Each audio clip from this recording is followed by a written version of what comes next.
La Commission électorale nationale indépendante, CENI, vient de regrouper dans un hôtel de la place la classe politique guinéenne.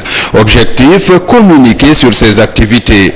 Des activités que l'institution électorale classe au compte des recommandations faites lors de la dernière élection. Mesdames et messieurs, les délégués des partis politiques, mesdames et messieurs les commissaires, c'est avec un agréable plaisir que je prends ici la parole au nom des commissaires et de l'institution que j'ai l'honneur de diriger pour vous souhaiter une chaleureuse bienvenue à cette rencontre d'échange qui est la première d'une série d'autres que nous entendons entretenir avec vous et amplifier tout au long de notre processus électoral. Les exigences du partenariat CENI-parti politique et autres parties prenantes du processus électoral, comme les médias, les administrations décentralisées et déconcentrées de l'État, ou les organisations de la société civile, font que ce genre de rencontres, au-delà de leur simple nécessité, constitue un rempart contre les préjugés, les suspicions et autres formes d'incompréhension qui sont les pires ennemis de la confiance et de la crédibilité d'un processus électoral. Mesdames et messieurs les invités, comme à l'occasion de toutes nos communications précédentes, nous vous réitérons nos félicitations et nos sincères remerciements pour l'intérêt et l'appui que vos structures à la base nous ont prêté tout au long des opérations que nous avons menées sur le terrain chez les militants. C'est la preuve que les valeurs que nous défendons sont partagées et que les résultats auxquels nous parviendrons à chacune des phases de notre processus électoral le seront également. Cette rencontre de partage d'informations a porté sur plusieurs points, dont la procédure de recrutement d'un nouvel opérateur technique international pour la présidentielle de 2015 et du prestataire chargé de l'implémentation des dispositions techniques pour les élections locales, la prise de dispositions techniques et opérationnelles liées à l'organisation de ces élections. En tant qu'organe de gestion des élections, sa contribution est de construire pierre après pierre les fondamentaux de cette démocratie. Et c'est dans ce cadre que, après l'organisation des élections législatives, dont on ne reviendra pas ici sur les résultats, la CENI s'est appelée à la mise en place d'un certain nombre de dispositifs techniques et opérationnels. Il nous fallait, comme l'a dit le président tantôt, faire une évaluation de ces analyses et recommandations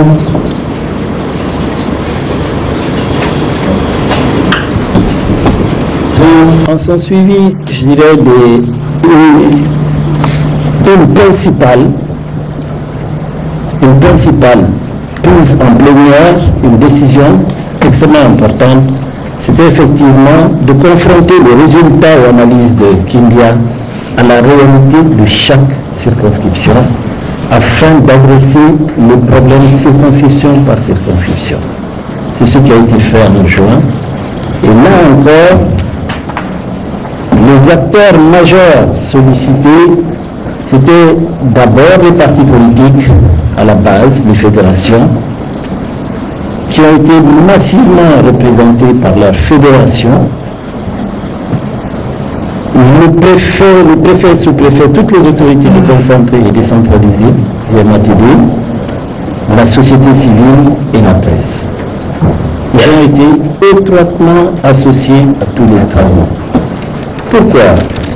Parce qu'effectivement, nous leur avons demandé cette fois-ci de venir avec les preuves des anomalies. Ce n'est pas tout de dire qu'il y a eu des anomalies à Kindia, à Yomu, etc. il faut nous donner des preuves. C'est un peu la nécessité aujourd'hui de travailler désormais à justifier les demandes. Et nous sommes ouverts à toutes les demandes de correction.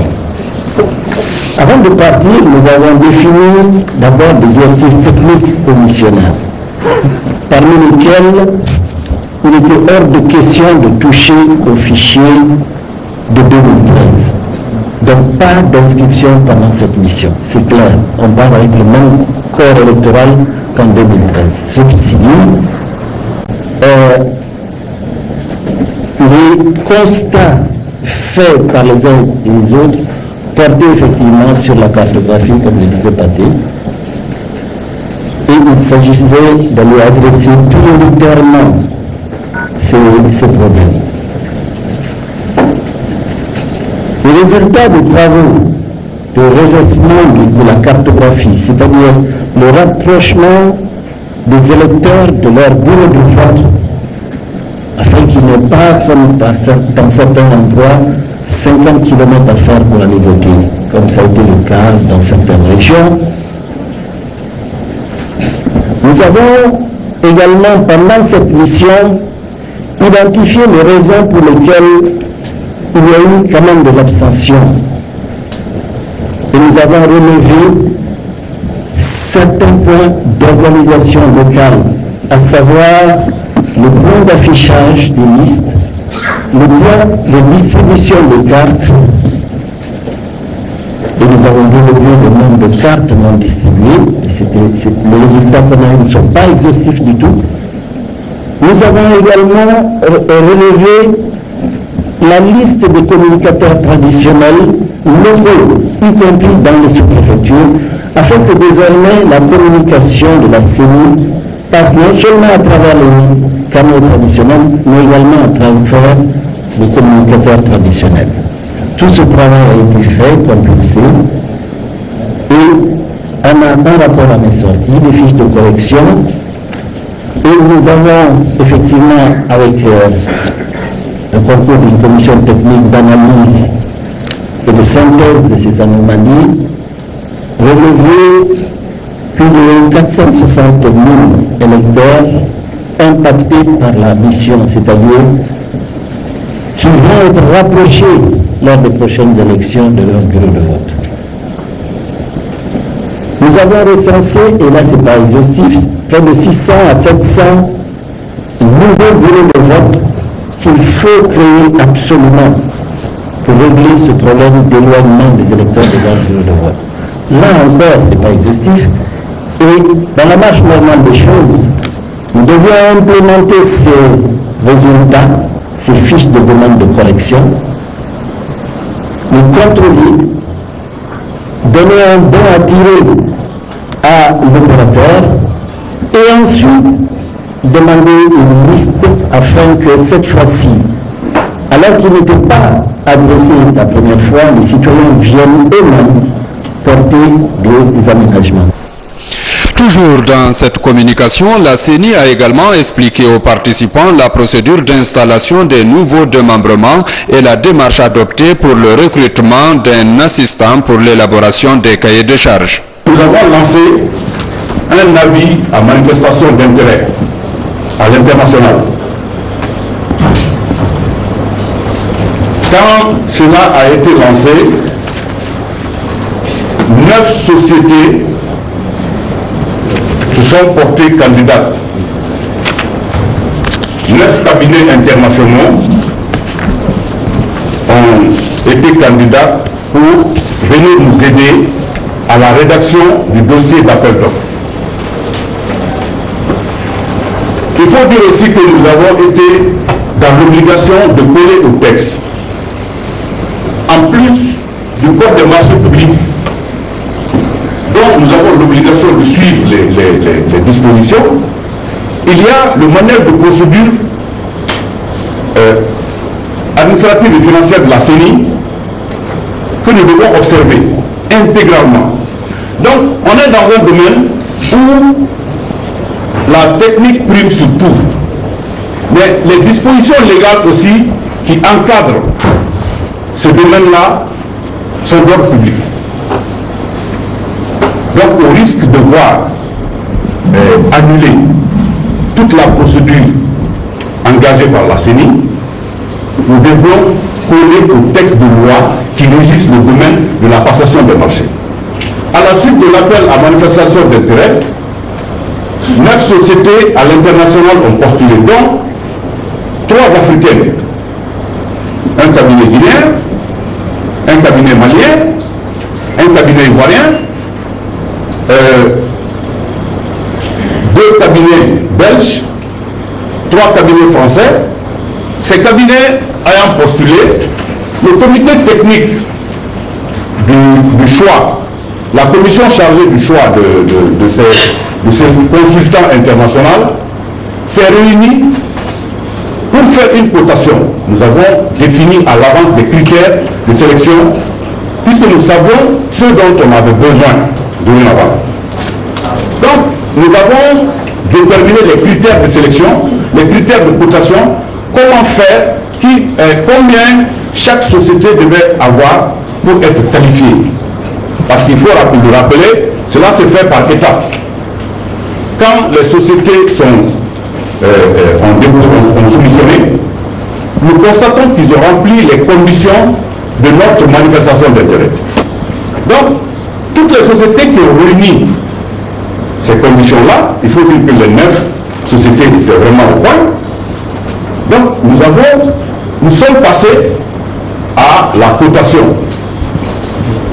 puisque il faut noter les sociétés. Les critères de notation ont été définis à l'avance. Ainsi, à la suite de la cotation sur les 9 entreprises, je ne sais pas s'il faut les citer ici, il y a la société Yema Consultant, une société belge, il y a afconseil.com, une société d'origine française, il y a eu MK Group, une société d'origine belge également, ICD SARL, une société du Mali, il y a Building Point, une société d'origine française, Nextim Corporation, une société d'origine guinéenne, Innovatech, qui est une société de la Côte d'Ivoire, Nemo Conseil, un cabinet d'origine française, et Business Card Associates, qui est une société d'origine française également. Donc, nous avons eu ces 9 entreprises qui ont postulé. À l'issue de la cotation, 2 remplissaient les conditions de moyenne. Quelles sont ces conditions de moyenne? L'offre technique venait à concurrence de 80 points, c'est-à-dire 80%, ce qui fait 800 points. Donc cela nous amenait, compte tenu du temps, à faire un appel d'offres restreint, comme la loi nous autorise à le faire. 3 sociétés ont été identifiées et des lettres d'invitation à soumissionner ont été envoyées à ces 3 sociétés, notamment Auguste Consulting du Burkina, Nextim de la Guinée et ICD du Mali, avec des thèmes de référence bien clairs, bien précis et qui ont été validés en plénière. Donc ils ont reçu des lettres de notification, ils nous ont envoyé des réponses. Nous avons pour un premier temps analysé les propositions techniques qu'ils ont envoyées avant de venir à la proposition financière. Nous avons trouvé que la société ICD du Mali répondait parfaitement à nos préoccupations selon la présentation technique de son dossier. Donc, nous avons demandé, notifié à ICD de nous envoyer une proposition financière sur les 3 entreprises. C'est ce qui a été fait. Et au jour d'aujourd'hui, nous avons contractualisé avec la société ICD, le contrat est signé. Mais les corrections qui ont été faites par les missions des commissaires, comme l'a expliqué M. Khan tout à l'heure, le directeur des opérations, ce sont ces fiches de correction qui seront implémentées au site central au niveau de la base de données par l'opérateur. Ce n'est pas nous qui ira chercher les informations sur le terrain, c'est le travail des commissaires de la CENI d'aller sur le terrain, d'envoyer, et c'est en fonction du résultat qui est remonté sur le terrain que la société va procéder à l'implémentation, donc à la correction. Nous avons mis en place plusieurs commissions de travail, dont la commission interpartie, qui est composée d'un certain nombre de commissaires et présidée par le rapporteur de la CENI, Elhadji Mamadi Lamine Condé. Il y a des membres inutiles de les citer, mais à ces membres de la CENI doivent s'ajouter d'autres membres extérieurs, c'est-à-dire des partis politiques et de ministères de l'administration du territoire. Je crois que n'eût été cette rencontre, un courrier allait parvenir aux partis politiques et au ministère de l'administration du territoire pour désigner les membres et que la commission commence à travailler. Si cette première rencontre a permis d'édifier les participants sur cette première phase, la CENI de Guinée compte désormais rééditer de telles rencontres à chaque étape du processus électoral.